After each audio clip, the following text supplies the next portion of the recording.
A gente se coloca muita condição, assim, né, pra fazer as coisas. E o medo também é um fator que impede a gente de fazer muita coisa, né? Insegurança.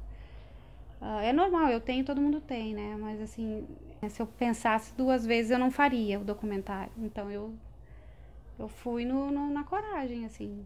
Se eu esperasse ter recurso ou um patrocínio, eu tentei. Eu falei, se eu não fizer por mim mesma, eu não vou conseguir fazer nunca, né? Assim, então, saí na coragem. E não vou desistir, eu durmo na rua, se tiver que dormir, não tem problema. Mas eu não vou desistir, assim. A não ser que isso comece a me fazer infeliz, porque daí foge ao propósito do documentário, né? Mas por enquanto, tudo pra mim tá sendo diversão, assim, alegria, né? É muito prazeroso, assim, conhecer pessoas maravilhosas, assim, que eu tô conhecendo e tô aprendendo demais. E viagem já modifica as pessoas, né? Então, cada lugar que eu tô indo, eu tô saindo uma pessoa muito melhor do que quando eu cheguei. Assim, sem dúvida. Um ser humano muito melhor, assim, do que quando eu cheguei. Diminuindo os preconceitos, né? A gente que é da América do Sul tem muito preconceito com a gente mesmo da América do Sul. Então eu espero que ajude a diminuir essas barreiras aí, esses preconceitos. É um dos propósitos, né? Assim, é esse também. E gente legal tem no mundo todo, assim como tem gente ruim, né? Isso não depende de raça, de orientação, de dinheiro. Quem é legal e ponto. Né? E quem é mal e ponto. Também. Nesse exato momento eu poder seguir com um documentário, assim, né? Isso é um sonho, é um objetivo de vida, é uma meta, é o meu trabalho. Que as pessoas também às vezes têm dificuldade de entender. Porque assim, existe muito preconceito com quem trabalha com esse tipo, quem vai para essa área de audiovisual, quem mexe com arte em geral. É trabalho, eu tô trabalhando. Esse é um trabalho. Quando a pessoa vê um filme, vai no cinema ver o filme pronto, ela não sabe que aquele filme ali levou anos, às vezes, para ser rodado, para ser feito. A animação, por exemplo, leva anos. Envolve uma cadeia de profissionais, de salários, de direitos, sabe? As pessoas não têm noção disso. Ninguém pensa muito nisso, né, que tem por trás disso. Então eu estou trabalhando. Eu não estou sendo remunerada para trabalhar. Essa que é a diferença. O que torna mais difícil ainda, né? Porque eu não tenho um patrocinador, eu não tenho uma. Então, eu tô fazendo no peito e na coragem, assim, correndo risco. Eu sou pequenininha, eu sou sozinha, sou mulher, entende? Assim, então é trabalho e as pessoas não entendem isso, assim. E não estou falando só de mim, eu tô falando na arte em geral, né? Quando vê um quadro pronto, que lindo, não sabe que aquela pessoa ali, ela também tem família, ela também tem que comer, ela também tem que se locomover, tem que beber água, tem que fazer tudo que todo mundo faz. Mas às vezes porque não é um trabalho de rotina, de ir lá, bater ponto, sentar na cadeira e ficar, e ter um chefe, uma coisa, as pessoas minimizam e acham que isso não é um trabalho, ou não é sério. E é tão sério quanto qualquer outro trabalho, é muito sério, é uma responsabilidade. Também tem que cumprir, tem que fazer, tem que mostrar resultado, sabe? Então, olha, atores que já são conhecidos e famosos e que vivem, podem se dar o luxo de viver da sua arte. Se você entrevistar um ator já muito famoso, assim, você vai ver que ele tem dificuldades para conseguir patrocínio, mesmo já sendo famoso, para montar uma peça, para fazer um filme. Imagina quem é anônimo como eu, assim, sabe, que sem recursos, sem equipamento adequado, que eu tô fazendo com o que eu tinha, né? Pode ser melhor? Pode, mas o equipamento é caro, tem mais esse detalhe. Audiovisual, os equipamentos são caros, muito caros. Então, um músico conhecido, assim, né? Às vezes ele você vai contar, volta e meia a gente vê as entrevistas, né, assim, de filme que teve lá do Zezé de Camargo e Luciano, a história da vida, né, tocando na rua com um chapéuzinho no chão para ganhar dinheiro. Quando a gente vê a pessoa já famosa lá, né, não sabe o que veio por trás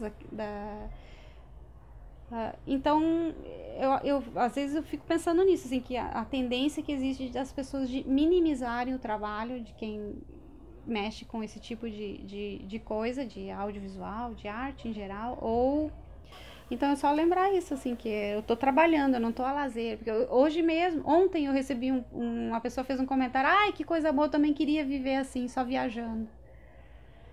a pessoa não entende o perrengue, assim, mudança de fuso horário, de alimentação, de sono, de clima. A língua é um processo maluco na cabeça da gente. Tá num outro país, a outra língua. Eu cheguei de lá, do Paraguai, assim, me faltavam as palavras em português, porque o cérebro estava programado para falar em espanhol. Sabe, assim, uma loucura isso. Alimentação, tudo assim. Então, não tô a turismo.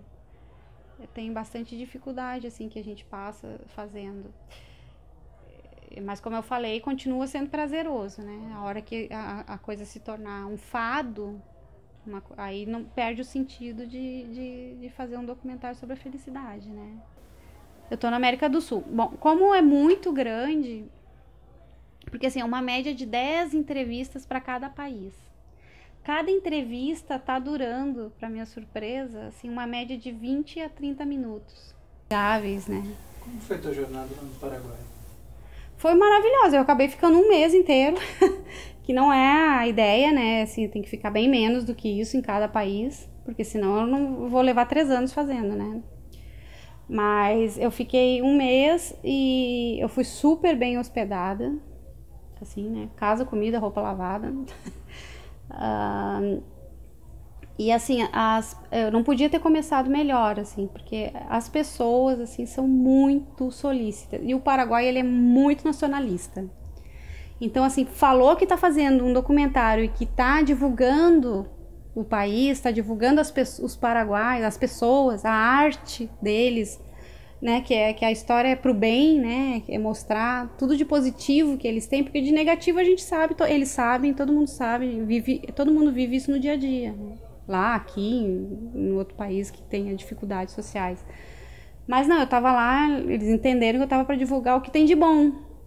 Então eles têm o maior prazer em parar e sentar e ficar. Por isso que eles assim, ficavam horas querendo dar entrevista, porque para eles era uma honra falar. Assim, num documentário que tá divulgando eles, assim, isso foi bárbaro para mim, assim. Tem documentários que eu saí chorando, assim, porque eu fiquei muito emocionada com o quanto eles são, assim, nacionalistas e ver também que tem uma geração lá no Paraguai, assim, muito legal, assim, uma geração muito engajada com coisas sociais, assim, se melhorar como ser humano e melhorar o país e que não quer desistir do Paraguai, sabe, assim, tipo, eu quero morar fora daqui, porque aqui é não, assim, são paraguaios até o fim. Isso eu achei bacana neles, assim, e são muito solícitos, muito, muito, muito, muito. Então eu só tive coisas boas, assim, não passei dificuldade lá, nenhuma, assim. De gente pegar, querer no fim de semana, marcar e me levar de carro pros lugares. Você tem que ir pra cidade tal, porque lá vai ser ótimo pra você fazer o documentário. Me levar no lugar, na cidade toda, e explicando. E eles sabem muito da história deles, assim, né, os paraguaios. Então eles vão contando tudo. Bom, aqui nessa cidade aconteceu isso, isso, isso. Essa igreja do ano de não sei quanto. Eles são muito católicos também. Então eles... foi muito bacana isso, assim. Dei entrevista em rádio, sabe? Eles falam, essa jornalista brasileira, ela periodista brasileira, está fazendo um documental. E querem conhecer Paraguai, nossos costumes, assim, falar. Então eu amei, assim, foi. Eu comecei com chave de ouro, sabe? Eu fiquei pensando quando eu saí de lá, assim, ai meu Deus, eu tenho que tomara que seja assim, que o primeiro abra energia assim para continuar sendo assim, né? Porque foi muito legal. E as lendas também, assim, o Paraguai valoriza muito a questão indígena, tanto que o Guarani é a língua oficial.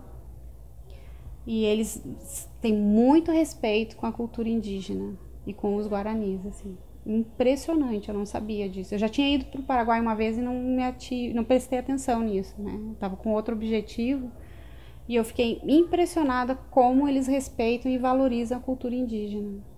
Como poucos lugares, assim, eu vi na minha vida.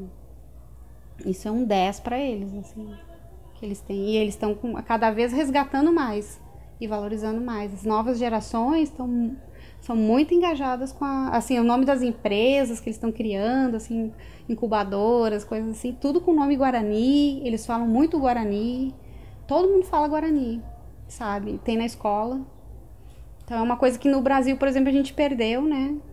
Acabou com isso e lá não, é bem valorizado. Eu achei isso muito bacana, o respeito que eles têm com os indígenas. Isso para mim também tem a ver com a questão da felicidade deles. O Paraguai esteve por 2 anos consecutivos, 2014 e 2015, no ranking de felicidade de uma pesquisa que foi feita. Eles estiveram em primeiro lugar entre 148 países. Tiveram, assim, as entrevistas eram feitas assim, como eu tô fazendo, né? Assim, perguntas do dia a dia das pessoas. Não era uma pesquisa vinculada à IDH e nem à PIB, mas sim o dia a dia, como que a pessoa reage a tal situação, né? Então, nesse tipo de pesquisa que foi feita, por 2 anos seguidos, o Paraguai saiu em primeiro lugar no ranking de felicidade, pessoas felizes. E o Brasil ficou onde?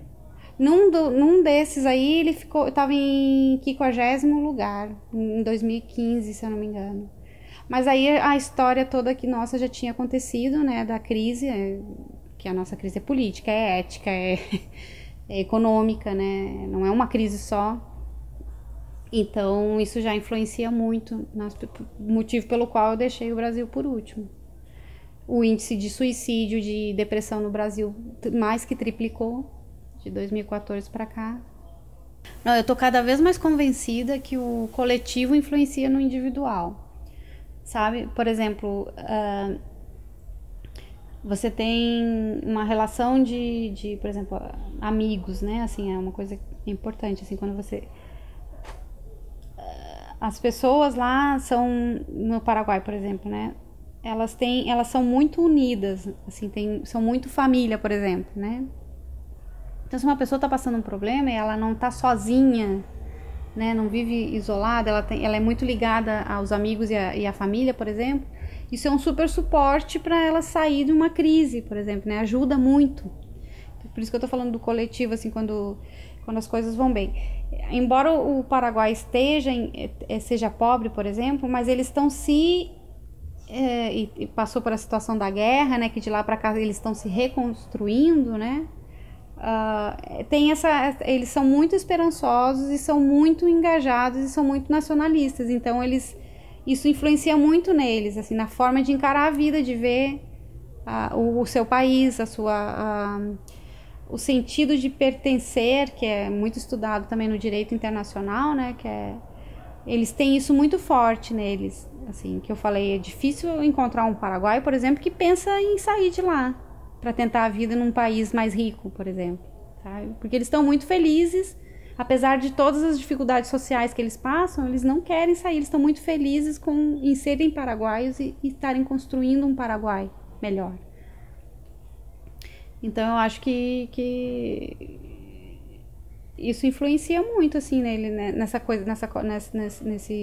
Nesse ranking, por exemplo, que eles saíram como o país mais feliz, saíram em primeiro lugar.